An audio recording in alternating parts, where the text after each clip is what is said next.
I remember when this game was first revealed back in 2021. It looked like a fresh take on the arcade FPS multiplayer genre. It was supposed to be the next best thing to Call of Duty. I say was because, depending on when you see this video, the game was shut down in June of 2025. XDefiant was developed by Ubisoft San Francisco and published by Ubisoft in May of 2024. This means that the game only survived for a little over a year before it was canned. It's a shame because this game had potential. XDefiant was a free-to-play hero shooter, which means it had its own hurdles to overcome if it wanted a chance of success. Chances are people were tired of hero shooters in general. Chances are people were tired of battle passes and microtransaction stores shoved in your face with lackluster customization options. Chances are people expected more from a game that had nearly 4 years of development. Chances are people are tired of Ubisoft. The game plays okay. You can customize your loadout with a primary weapon, secondary weapon, and grenade. Each match you choose a faction to play as, selecting one of 2 unique abilities. Abilities include everything from self-healing to in-game wall hacks to protective barriers and many more options. Each faction supports its own ultimate ability that needs to be charged and can only be used realistically only once or twice per game. These factions at launch included characters from The Division, Splinter Cell, Far Cry 6, and Ghost Recon. Later editions would add Watch Dogs, Rainbow Six, Far Cry New Dawn, Assassin's Creed, and more Ghost Recon. The original plan was that you could either grind XP to unlock each new faction or pay a small price to unlock them right out of the gate.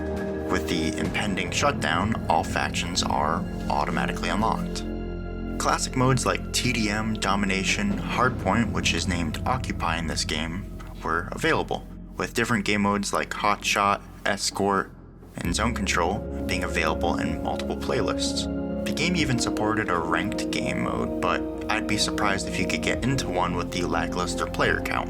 The only playlist I could consistently get into a game for recording this video was the primary quick play option. Now, I'm not a game developer, I'm not a game publisher, and I'm not a game journalist. I'm only a casual player, but I think there are 3 reasons why XDefiant failed. First, the game couldn't support the live service game model. People have an expectation with what's available with these types of games, and despite the launch feeling refreshing compared to other titles, it just didn't hold up. The store available was a joke with nothing I would put my money on. While I may be an outlier, I think the inability to consistently add to this game played a huge role. Second, the game couldn't support the need to maintain existing issues. Constant patching, updating, and reworking of the game and server base costs a lot of money. The time and resources needed to ensure this game's success were just too much. Around the launch, one of the biggest issues that I faced was crouch spamming, resulting in missing shots and frustrating moment-to-moment gameplay. Now, after months of launch, that might not appear to be an issue, but weapon balancing seems to be all over the place. One problem goes away and another one surfaces. Lastly, the game couldn't compete against other titles. It's no surprise that the player count went down after the release of the yearly Call of Duty title, but it never came back up. Maybe the public release of Marvel Rivals, a third-person hero shooter, kept the numbers down. But I think it has more to do with Ubisoft being worried that its player count was competing against other Ubisoft titles, such as Rainbow Six Siege.